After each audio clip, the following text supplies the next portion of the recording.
Muy buenas a todos y bienvenidos a Fax Android. Yo soy Álvarez del Valle y hoy estáis en un nuevo análisis de un móvil Android que tenía muchas ganas de probar, el OnePlus 5.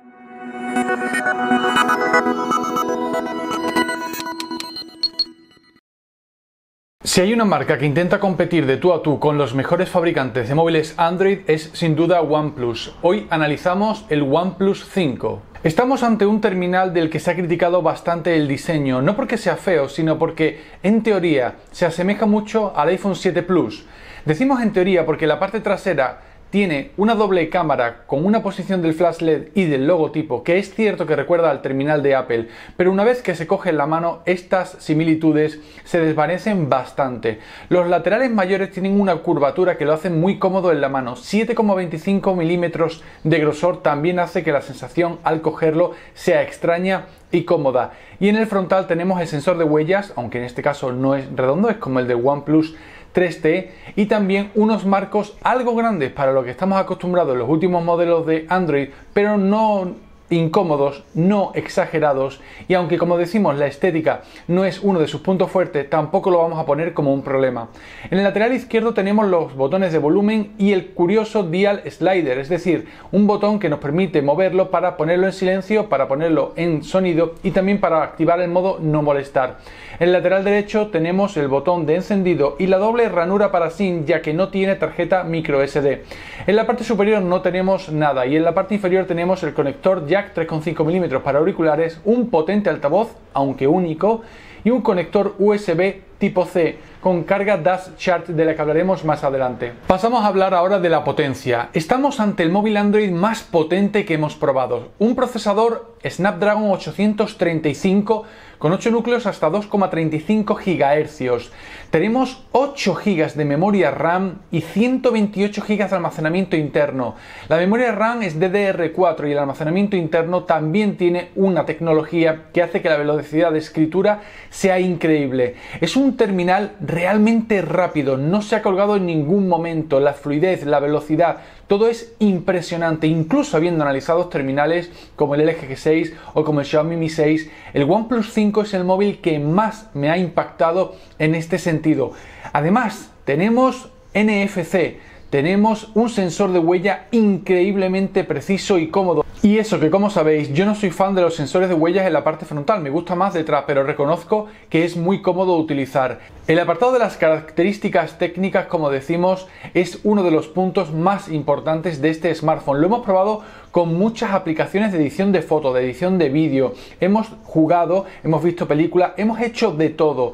Es, como decimos, el móvil Android más potente que hemos analizado y uno de los más interesantes que podéis comprar en este apartado. ¿Algún inconveniente? Bueno, pues no tiene radio FM y no tiene sensor de infrarrojos. Decimos esto por decir algo, porque como ya os comentamos, hay que hilar muy fino para cogerle defectos en este apartado, al menos a este terminal. Nos vamos a hablar ahora de la pantalla. 5,5 pulgadas, resolución Full HD 1920 x 1080. Algunos han dicho que la resolución de la pantalla no está a la altura de rivales como el LG G6 o el Galaxy S8, y es cierto en cuanto a nitidez, en cuanto a densidad de puntos por pulgada, pero también es verdad que estamos ante un panel muy bueno, un panel con tecnología AMOLED que nos permite tener Active Display, es decir, notificaciones en la pantalla encendiendo solamente los píxeles necesarios. Además tenemos un contraste algo elevado, aunque podemos calibrar la temperatura de color. La pantalla, a grandes rasgos, podemos decir que es muy buena, pero claro, con un precio de entre 500 y 560 euros, vamos a poner la pantalla como algo a mejorar, pero sin ser mala, hay que dejarlo bastante claro. A la hora de utilizarla en exteriores, con brillo automático, el brillo es suficiente, es rápido, no tenemos que buscar una sombra, responde muy bien. ¿Echamos en falta alguna configuración, como decimos, de nitidez o de contraste? Pues sí, pero es un mal menor. Hablando de la pantalla, tenemos que destacar la batería de este terminal. Nos ha dado unas 6-7 horas de pantalla, aunque eso sí, siempre usando mayormente el Wi-Fi. Si nos vamos a usar exclusivamente el 4G, el 3G en viajes, con lo que eso implica en gasto de cobertura por conexión y desconexión a antenas, nos ha dado entre 3 y 4 horas de pantalla con un día de uso. Aceptable. La verdad es que me daba miedo que los 3300 mAh de este terminal fueran insuficientes, pero no ha sido así. Y además, la gran sorpresa sorpresa ha sido Dash Charge. La velocidad de carga de este móvil es espectacular, a la altura de la velocidad de procesamiento, no os decimos más. Uno de los aspectos que más me ha gustado. Y ahora nos vamos a por las cámaras. Dos cámaras detrás, una cámara delante. La cámara delantera de 16 megapíxeles nos ha gustado por cómo funciona, por la resolución de sus fotografías, por la velocidad, por el enfoque. La verdad es que estáis viendo algunos selfies y nos ha gustado mucho, incluso a la altura de la trasera, que tiene un sensor dual. Uno de 20 megapíxeles con la apertura f/2,6 y otro de 16 megapíxeles con apertura f/1,7. El primero se utiliza con el zoom óptico de 1,6, aunque mediante la tecnología de OnePlus dicen que llegan al 2x sin pérdida de calidad. Y por otra parte tenemos el de 16 megapíxeles que se utiliza para la fotografía más convencional, con un rango dinámico increíble y una velocidad también muy buena a la hora de enfocar, de hacer fotos. El vídeo también es muy bueno. Lo único que echamos en falta es el estabilizador óptico, algo que se nota un poquito con el vídeo, aunque tiene estabilizador electrónico que intenta sustituir a esa característica, como decimos, que es lo único que echamos en falta. Estáis viendo muchísimas fotografías, nos hemos ido de viaje con el terminal y la verdad es que no he hecho en falta nada. Lo único es que las fotografías con el efecto bokeh, que se activa mediante un deslizamiento en la interfaz de la cámara, si bien es buena, no está a la altura de otros móviles como el Xiaomi Mi 6. No obstante, siendo este uno de los inconvenientes con respecto al móvil de Xiaomi, yo personalmente no lo vería como algo para descartarlo. Es verdad que es ligeramente mejorable, se está actualizando continuamente, hemos recibido 2 actualizaciones mientras lo hemos estado analizando. Muchas de ellas se centran en la cámara y cada vez lo hace un poquito mejor. Por lo tanto, es de esperar que siga mejorando en ese aspecto. Pero como decimos, las 3 cámaras funcionan muy bien, incluso fotos de noche, foto en casi cualquier circunstancia. También el flash está bien equilibrado, no tenemos pega. Vámonos ahora a hablar de la interfaz.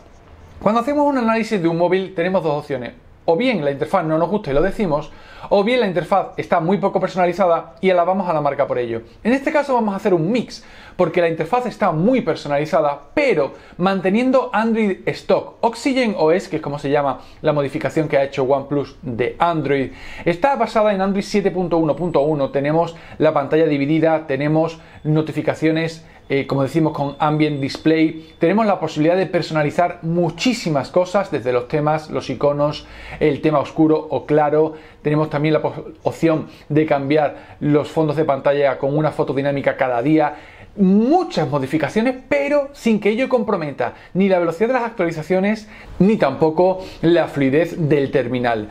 Tenemos que destacar en este caso el trabajo de OnePlus. Personalmente es a partir de ahora mi capa favorita. La había probado de forma puntual en algún OnePlus, pero no la había probado tan a fondo en un terminal de gama alta. El OnePlus X es un buen terminal, pero no estaba a la altura de los terminales que la empresa diseña para competir con los LG G de turno, Galaxy S, iPhone y demás. Cerramos el análisis, que tampoco queremos enrollarnos demasiado. ¿Qué es lo que más nos ha gustado y lo que menos? Bueno, vamos a empezar con lo que menos porque hay muy poco. Tenemos, pues bueno, que nos hubiera gustado que hubiera una radio FM, que tuviera el sensor de infrarrojos, que la pantalla fuera un poco mejor, tampoco una barbaridad, y que la cámara funcionara de forma un poquito más rápida o más obvia en el modo retrato. Hasta ahí lo que nos hubiera gustado mejorar. Junto a eso, el diseño, que sin ser malo, a mí personalmente me gusta mucho, es más bien soso, no es tan espectacular como los Galaxy S8, el LG G6 y demás. Por otra parte, lo que sí nos ha gustado, pues prácticamente el resto. El sensor de huella es espectacular. La ergonomía, el peso y el grosor están muy, pero que muy trabajados. Lo mismo que decimos que el diseño no es gran cosa, todo lo relativo a él sí que es verdad que es muy bueno. Las cámaras nos han gustado mucho. ¿Mejorables? Sí, quizás no a la altura del S8, del Google Pixel o del iPhone, vale, pero que muy buenas. Y por supuesto, la potencia, el procesador, la RAM, el almacenamiento interno, todas las características, además el tipo, porque no es lo mismo 6 GB de RAM de un tipo que 6 de otro, o 128 GB de almacenamiento de un tipo que de otro. Todas esas características lo ponen como el terminal Android más potente que yo personalmente he analizado y me he quedado enamorado. No hay otra. Ahora bien, no podemos cerrar sin hablar de los fallos de este terminal en cuanto a problemas de fabricación o problemas que hayamos tenido.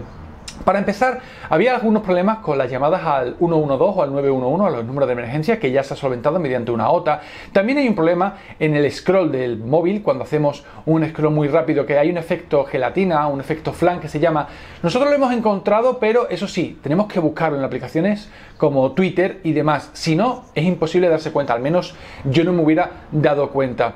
Por otra parte, hay otros inconvenientes, como por ejemplo el de la grabación de vídeo, que según cómo lo orientemos, en horizontal va a grabar bien o mal los canales de audio, ya que tiene dos micrófonos. También es algo que se solucionará mediante una OTA.